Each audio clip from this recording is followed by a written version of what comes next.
এই প্রশ্ন মানুষের কাছে হচ্ছে আর মানিজ্য একবারে হাতে হাতে হয়ে গেছে আর মানুষের কি উত্তর দিমু যোগ মুখ বুঝি না তোমার হরের ফোন যা হরের ফোন দি কয় ইফতারি বাজার সাধারণ মেলা বলি বাসটা বন্ধ করেন না আব্বা। ইজ্জতের কিলা কথা বলতে পারছো এটা ইজ্জত কোনো আছে নয়ন জি আব্বা।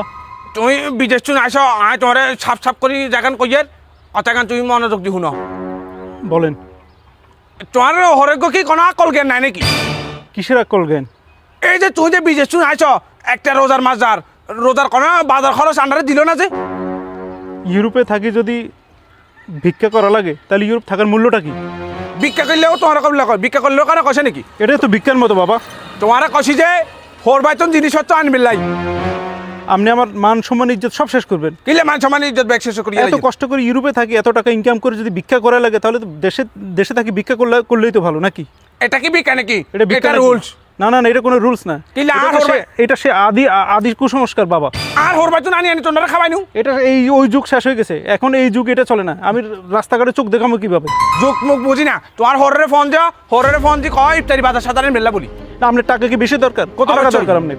টিয়া দরকার নাই কইনু আর 10,000 পরিমাণ সয় সম্পত্তি আছে তুই যা ইফতারি মিফতারি লই যাও তোমার হরে ফোন দাও যা তাহলে ইজ্জত কি আমার নষ্ট করবেন, শেষ করবেন? তোমার বউয়ের এই- কাছে কি আমার ইজ্জত থাকবে নাকি আমার শ্বশুর শাশুড়ির কাছে ইজ্জত থাকবে নাকি আমি তাদের বাড়িতে চোখ দেখাতে পারবো? কোন আপনি এগুলো কেন করেন? অভ্যাসটা বন্ধ করেন না আব্বা। ইজ্জতের কিলা কথা বলতে পারছো এটা ইজ্জত কোনো দিন আছে ইজ্জত শেষ হয়ে যাবে বাবা। আমি শিক্ষিত, আপনি আমার পড়ালেখা করাইছেন, আমি মানুষ হয়েছি, মানুষ আমাকে ইউরোপে পাঠাইছেন। এখন যদি যৌতুকের টাকা নিয়ে সেই বিয়ে করাইছেন, এখন যদি ওই ইজ্জতটা যদি শেষ করেন তাহলে তো আমার বেঁচে থাকাটা একবারে বৃথা হয়ে যাবে আব্বা। শুনো বড় লেকচার দিও না বুঝছে না এই এলাকাতে কোনো দোয়ানে সবাই দেখাতে পারি না এই তোর হুতুর হরবাতন কে দিছে অত তোর হুতুর হরবাতন কে দিছে এই প্রশ্ন মানুষের কাছে হচ্ছে আর মানিজ্য একবারে হাতে হাতে হয়ে গেছে আর মানুষের কি উত্তর দিমু আপনি মানুষের উত্তর দেন কিনলে, আর আপনি যে সমস্ত মানুষের সাথে চলাফেরা করেন সবগুলো লো ক্লাস মানুষ। ইজ্জত আপনারও শেষ, আমারও শেষ। লো ক্লাস এলাকা বুঝি না হিগুনের হুতুর হরবাতন ইফতারি বাজার লই আছে তুইও আনো গো যাও আমার পক্ষে সম্ভব না আব্বা। তাহলে তুমি তোমার বলে কনভে যাবো জগো যাও বারে জগো যাও ঠিক আছে, ওটাই করবো। যেহেতু আপনি মান সম্মান ইজ্জত আমার শেষ করে দিবেন, তাহলে আমি আমার বউ হলালে আমি চলে যেতেছি। ভালো থাকবেন। হায় হায় তো ইল্লে না তোনারে হালি হই বড়টা করছি হ্যাঁ আর যে এই টাইমে আইসা রে তুই তোর কথা করছিস তুই এভাবে যাও রে গো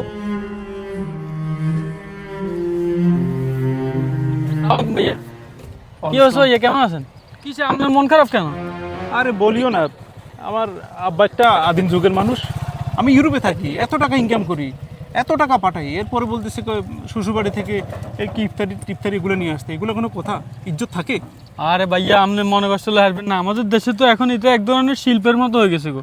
ওই যে মাইয়ার বাপ জামার গো বাড়ি তো মাইয়ার জি জামার গো বাড়ি ইফতার হাডন এটা হাডন হেটা হাডন, মানে এটা এক ধরনের শিল্পের মতো হয়ে গেছে।